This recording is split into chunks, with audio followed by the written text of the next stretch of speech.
Bismillahirrahmanirrahim. Assalamualaikum warahmatullahi wabarakatuh. Alhamdulillah alladzi hadana lil iman wa arsyadana ila tariqil Qur'an wa faddalana ala sa'iril makhluqati bil aqli wal bayan. Wassalatu wassalamu ala asyrafil anbiya'i wal mursalin wa ala alihi wa ashabihi ajma'in. Amma yang saya cintai wali iman jauh di Tabek NTB Ustaz Haji Sakuri Eshak yang saya cintai karena Allah, Naibul Imam Jakarta Timur Selatan bersama stafnya yang saya cintai, para rois, juga staf biasa, para ikhwan muslimin dan muslimah, juga anak-anak pemuda, subah dan patahnya. Alhamdulillah kita bersyukur kepada Allah sampai hari ini Allah masih memberi waktu kepada kita untuk menambah bekal hidup kita menghadap Allah dan juga untuk mensyukuri waktu yang Allah berikan. Di dalam Al-Quran Allah menyebut kata pahala, kata ganjaran, kata upah dalam beberapa bentukan. Ada ajrun, biasanya bahasa Indonesia juga pahala. Ada juga jaza, ulaika jazaa'uhum, itu juga artinya adalah ganjaran, pahala. Ada juga sawabun, ma'atahumullahu sawabad dunya, sawab itu juga pahala. Kalau kata ajrun itu memang sesuatu yang pasti Allah berikan apabila terjadi akad, seperti orang bertani, muslim dan non muslim, nanti akan mengalami panen, itu namanya ajrun. Kita menjadi karyawan, di akhir bulan dapat upah, itu namanya ajrun atau jasa, kan, gaji. Kita berdagang, muslim dan non muslim sama. Orang yang berdagang untuk mendapatkan apa? Untung. Nah, itu namanya jasa. Nah, kalau orang yang beriman tidak hanya jasa, tidak hanya ajrun, tapi Allah berikan juga sawab. Sawab itu artinya pemberian dari Allah sebagai ganjaran yang ukurannya tidak hanya materi, tapi kebaikan-kebaikan yang lain. Nah, alhamdulillah kita bisa taklim di sini, tidak hanya semata-mata mencari ilmu. Pahalanya pertama, pahala mencari ilmu, bisa dapat ilmu atau tidak, tapi juga bernilai apa? Ketaatan kepada amri. Maka kita bersyukur kepada Allah. Ikhwan akhwat yang dimuliakan oleh Allah, maka mudah-mudahan taklim kita siang hari ini menjadikan kita orang-orang yang beruntung. Amin. Ya, pengen jadi orang yang beruntung? Bu, pengen jadi orang yang beruntung, Bu? Di mana? Oh, ini ya. Jadi orang yang beruntung itu Bagaimana Pak Sodikin supaya beruntung? Pak Saiful, supaya orang beruntung itu gimana, Ibu?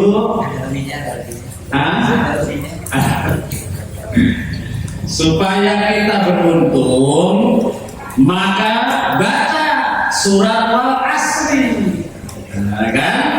Jadi kaitan dengan waktu, kaitan dengan umur, kaitan tentang perjalanan hidup, itu bisa menjadikan manusia terbelah. Ada golongan yang rugi, ada golongan yang untung. Nah, orang yang untung, nah, ini sudah kepastian. Wal asr, wal asr. Terus innal insana lafi khusr illal ladzi. Begitu. Karena waktu ini yang menjadi kita berubah. Ada pergantian waktu, anak-anak jadi dewasa. Karena pergantian waktu, anak muda menjadi orang tua. Karena apa? Waktu kan? Karena pergantian waktu, orang dewasa menjadi kakek-kakek. Karena apa itu? Waktu. Waktu itulah yang memaksa kita memang harus berubah. Kalau kita tidak bisa berubah, maka kita ketinggalan waktu. Jadi perubahan itu menjadi satu keniscayaan. Nah, salah satu makna hijrah adalah berubah dari yang belum baik menjadi lebih baik, dari yang sudah baik menjadi yang terbaik, dari yang tadinya malas sholat menjadi rajin sholat berjamaah. Begitu. Nah, kalau tidak mau berubah, berarti kita tergilas oleh kerugian beriring dengan perjalanan waktu. Maka siapa orang-orang yang beruntung? Illal ladzina amanu, kecuali orang-orang yang beriman. Nah, iman itu para ikhwan adalah aset hidup yang termahal. Itu iman. Masya Allah. Bu, Ibu, ya, iman itu apa tadi? Aset hidup yang termahal. Kenapa? Karena dengan iman di dunia saja bukan hanya ajrun yang kita peroleh, tapi salat. Bapak-bapaknya tahu dong. Kamu dari depan mata. Jadi iman itu adalah apa tadi? Aset yang paling mahal. Nah tadi ini sama-sama cari ilmu. Kalau orang yang tidak punya iman, dapat dia ganjaran, dapat ilmu. Nah kalau orang yang beriman di samping mendapatkan ilmu, sama dia punya nilai pahala yang bakal dia terima nanti. Masya Allah. Ini aset. Nanti di akhirat adanya orang yang masuk surga karena iman, dan orang yang masuk neraka karena tidak ada iman. Jadi iman itu menjadi aset hidup kita. Alhamdulillah, kita sudah diberi oleh Allah aset. Yang kedua, orang yang beruntung adalah wa amilus sholih. Orang yang beramal soleh, orang yang beramal layak. Layak itu maksudnya ya kan sesuai dengan kemampuan. Amal yang baik. Nah, amal yang diiringi dengan keikhlasan dan kejujuran. Nah, karena iman, amal yang bakal Allah terima adalah amal yang didasari bukan keterpaksaan, tapi amal yang soleh yang didasari dengan kejujuran dan kesenangan. Jadi orang yang beriman kalau taklim itu bukan karena terpaksa, karena senang. Begitu. Bisa dipahami Pak? Ya Allah. Nanti saya bacakan ayatnya. Kalau kita baca Quran, orang beriman bukan karena keterpaksaan, karena senang. Kita tahajud malam bukan karena diomong suruh tahajud malam, karena senang. Maka dalam konsep hidup, orang yang melakukan apapun atas dasar kejujuran dan kesenangan sehat dia. Begitu. Ada dokternya sih Pak, dokter Kasasi. Jadi kalau orang sudah gembira, bawaannya gembira, sudah sehat duluan ya. Sehat itu sebagian, apa? Senang itu bagian dari sehat. Masya Allah. Nah, para ibu sekalian, makanya dalam literasi Islam, amal soleh, kejujuran itu adalah harta yang sangat bernilai. Orang yang beramal tanpa keikhlasan dan kejujuran tidak bernilai di sisi Allah Subhanahu wa ta'ala. Makanya diminta bahwa umiru illa liya'budullaha mukhlisina lahuddin. Kita beramal soleh karena iman. Kita beramal soleh karena kejujuran. Kita beramal soleh karena keikhlasan, sehingga taklim senang, ke masjid senang, baca Quran senang, tahajud malam senang, berinfak senang, berzakat senang. Jujur dia kenapa? Karena tadi orang yang bekerja beramal pasti akan Allah beri upah dia. Bisa dipahami Pak? Sudah sholat, alhamdulillah. Saya sudah bekerja, masalah upahnya gampang. Nah, tapi sudah satu dapat nih. Setelah sholat baca Quran, alhamdulillah, saya sudah beramal membaca Quran. Masalah pahalanya tenang saja Allah. Maka orang beriman tadi melakukan apapun dasarnya ikhlas, mengharap ridho dan pahala dari Allah Subhanahu wa ta'ala. Dan pasti dibayar. Masya Allah. Orang non-muslim bekerja saja dikasih ujrah oleh Allah. Orang non-muslim bertani saja dikasih hasil panen. Orang non-muslim bekerja berbuat apapun dapat imbalannya. Nah, apalagi kalau orang beriman, tidak hanya sekedar ujrah dan jajah, tapi juga dapat thawab.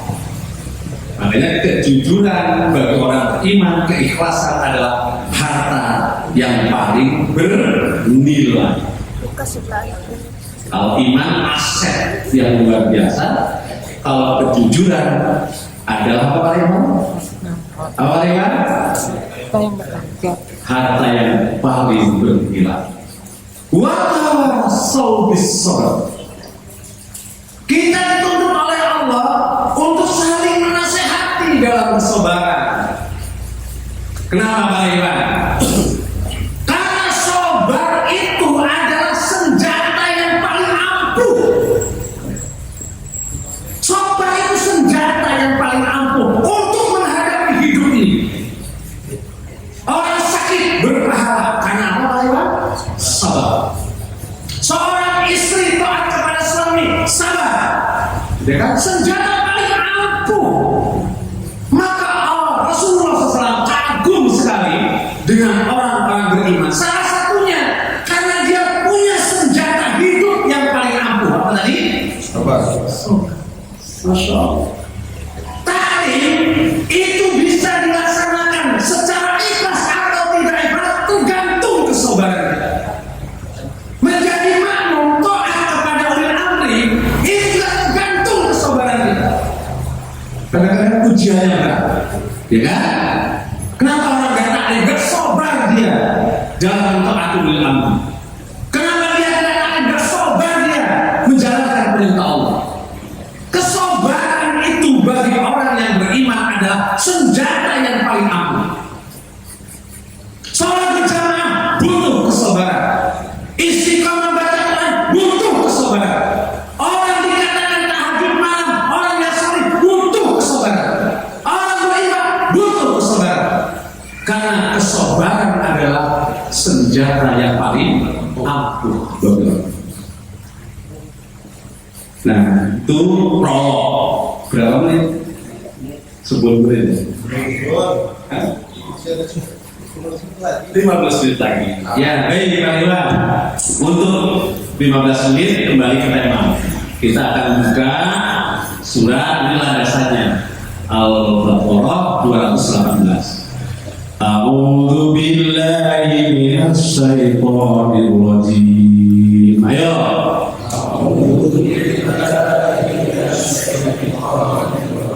Bismillahirrahmanirrahim. Innal ladzina amanu wal ladzina hajaru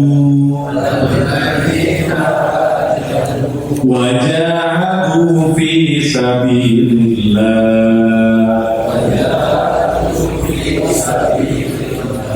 ulaika yarjuna rahmatallah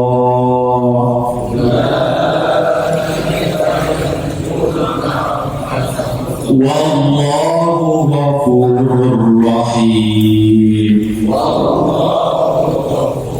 Innal ladzina, ayo, sesungguhnya orang-orang yang amanu, mereka beriman, walladzina, dan orang-orang yang hajaru, mereka berhijrah, wajahadu, dan mereka berjihad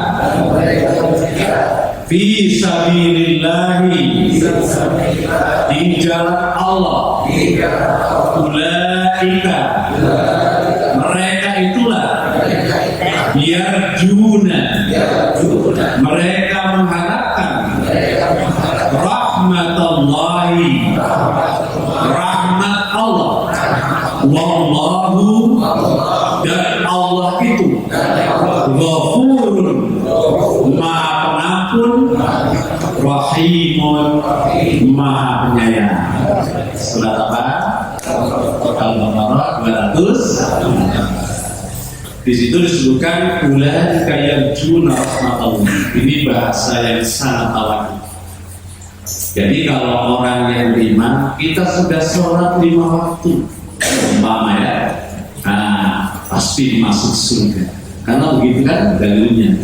Tapi kalau orang beriman, mudah-mudahan masuk surga.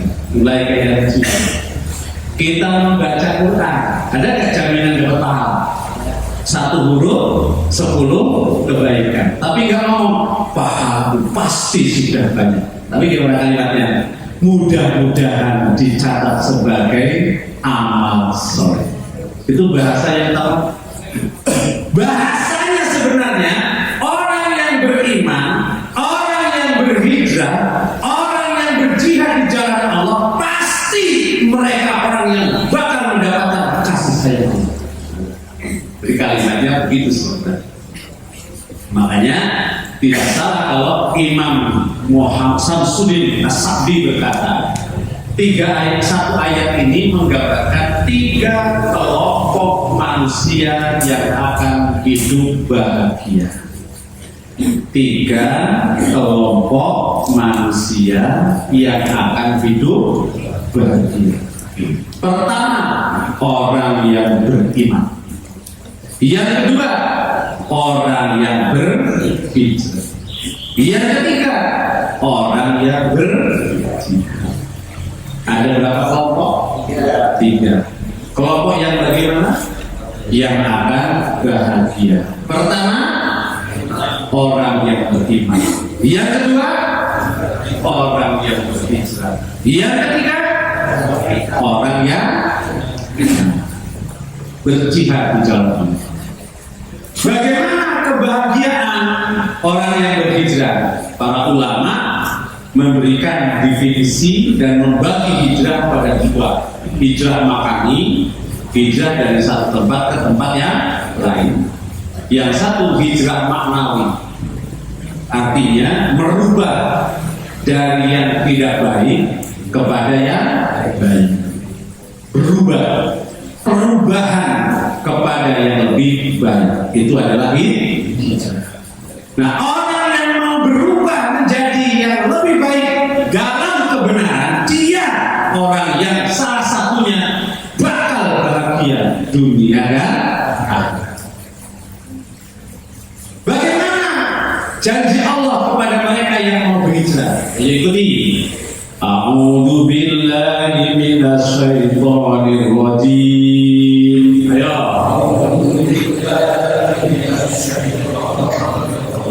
An-Nisa ayat 100. Wa may yuhajir fi sabilillah yajid fil ardi muraman katsira wasa'ah. Ya, itu al-ayat sampai pertengahan saja. Waman, ayo. Dan siapa saja yuhajir yang berhijrah fi sabilillah di jalan Allah. Ini namanya kalimat syarat. Syaratnya siapa saja yang berhijrah. Nah, jawabannya yajid. Ayo, ayo. Pasti dia akan mendapatkan fil ardi, di muka bumi. Artinya mendapatkannya di dunia pada akhirat. Di dunia pada akhirat. Jadi barang siapa yang berhijrah, berubah di jalan Allah dalam kebenaran, pasti di muka bumi ini dia akan mendapatkan apa di sana? Muraqamah. Dalam tafsir itu muraqamah itu artinya adalah kondisi jiwa dengan keberagaman yang menyenangkan. Muraqamah. Jadi orang yang berhijrah ingin berubah dalam kebenaran, di bumi dia akan Allah berikan suasana hati yang gembira dalam beragama. Masya Allah. Kasihan, dia akan mendapatkan teman-teman yang baik, lingkungan yang baik, Allah mereka bersama ruh orang-orang yang jiwanya baik. Subhanallah. Itu janji Allah di mana? Dunia pada akhirat. Ya Allah, suasana hati yang senang dalam beragama.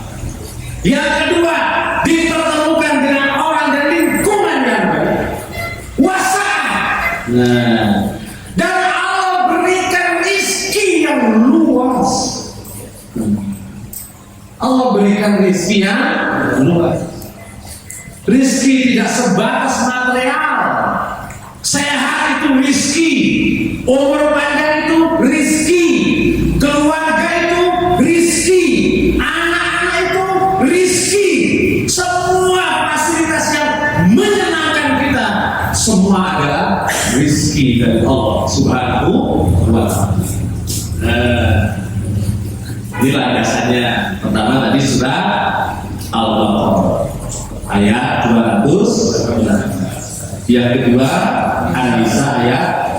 Nah, bagaimana spirit hijrah ini menjadikan kita bangkit dalam kehidupan berjamaah, bangkit semangatnya, bangkit ruhul jihad. Para yang sekalian, ayo kita bedah sedikit spirit hijrah Rasulullah Sallallahu Alaihi Wasallam. Rasul hijrah itu kenapa? Kenapa Rasul hijrah? Karena pertama perintah, kedua kondisi yang tidak kondusif, yang ketiga karena Rasul terancam jiwanya. Kenapa Rasul hijrah? Satu, perintah Allah. Dua, kondisi yang tidak kondisi. Ketiga, ya alhamdulillah. Tujuan Nabi hijrah, ngapain? Tujuan Nabi hijrah membangun peradaban, membangun masyarakat. Bukan sekedar masyarakat, tapi masyarakat yang menjadi kiblat peradaban dunia. Maka ketika Nabi hijrah, yang pertama dilakukan mengganti nama Yasrib menjadi Madinah. Apa itu Yasrib? Yasrib itu kota yang kumuh. Maka ketika diganti menjadi Madinah, kota yang maju, kota yang bersih, apalagi diambil-ambil dengan sifat munawwarah, Madinatul Munawwarah. Jadi ini bisa kita hayati bagaimana hijrah Nabi. Tujuan hijrah Nabi apa? Membangun peradaban. Langkah awalnya mengganti nama Yasrib menjadi Madinah. Yang kedua, hijrah itu perlu persiapan. Matang nggak persiapan Nabi ketika hijrah? Matang nggak Pak? Matang sekali. Apa contohnya Pak Wandi? Matangnya? Coba Nabi memilih siapa yang menjadi temannya, itu strategis. Kenapa Nabi tidak memilih Umar bin Khattab yang jagoan? Kan begitu. Kenapa Nabi tidak memilih Utsman bin Affan yang kaya raya? Tapi Nabi memilih Abu Bakar As-Siddiq yang hartanya saat itu sudah habis untuk apa? Membebaskan para budak. Ini bukan main-main strategi, Bapak-Ibu. Subhanallah. Yang kedua, kenapa Nabi memilih yang tidur di tempat tidurnya Ali radhiyallahu anhu? Ya kan? Itu pilihan yang sangat jitu dan strategi. Kenapa Nabi ketika hijrah tidak langsung menuju ke Yasrib, tapi singgah dulu di mana? Gua Sur. Kenapa Gua Sur? Kenapa nggak Gua Hiro? Berapa hari di sana? Berapa hari Pak? Berapa hari? Kalau nggak tahu, mau nggak tahu. Berapa hari? 3 hari. Sabtu, Jumat, Sabtu, Ahad. Kenapa Nabi memilih perginya tengah malam? Loh, ini semuanya dengan hati-hati dan strategi. Ketika di Gua Sur berapa hari? 3 hari. Siapa akomodasinya? Siapa konsumsinya? Siapa yang memberikan berita? Semua diatur dengan hebat. Itu berjamaah namanya. Kemudian pada waktu yang sudah ditentukan, dijemputlah Nabi dan Abu Bakar oleh petunjuk jalan yang paham tentang peta perjalanan di wilayah Jazirah Arab. Non-Muslim yang dibuaya hafal oleh Abu Bakar. Ini semuanya dengan strategi. Gak asal-asalan gitu ya. Nah, itulah kira-kira persiapan di hijrah. Begitu sampai di Madinah, selain mengganti nama Yasrib menjadi apa tadi? Apa yang dibangun oleh Nabi? Masjid. Masjid yang dibangun oleh Nabi. Layaknya seorang buronan kan mestinya benteng. Atau orang dalam pelarian yang rumah buat delik, sembunyi. Tapi yang dibangun oleh Nabi masjid. Nah, masya Allah. Jadi masjid strategi. Kalau dalam surat An-Nur, masjid itu dulu dikatakan oleh imam, tempat Allah meletakkan hidayah. Dan di masjid inilah tanda-tanda orang dapat hidayah. Apa yang jadi masjid? Mengagungkan nama Allah, menyebut nama Allah, berzikir kepada Allah. Jadi orang yang pengen dapat hidayah datang ke masjid. Inilah yang melatar belakangi kenapa peradaban yang dibangun oleh Nabi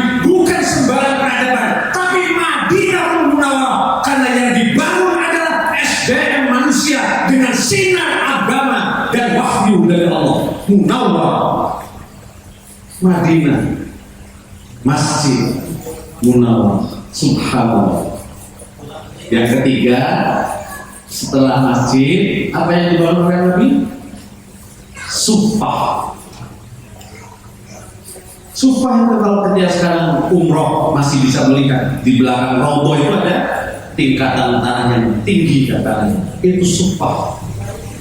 Alumni sufah Nabi yang ulama jelas, Anas bin Malik, Abu Hurairah, Abdullah bin Umar, Abdullah bin Mas'ud, siapa lagi? Abdullah bin Amr bin As, dan masih banyak lagi ulama-ulama yang nanti mereka lah yang menjadi pelita hidup manusia setelah Rasulullah wafat. Belum lagi para umar, Sa'ad bin Abi Waqqas, Abu Ubaidah bin Jarrah, Abdurrahman bin Auf, yang semuanya menjadi singa-singa peperangan sehingga bisa menaklukkan Parsi dan Romawi. Ini sufah.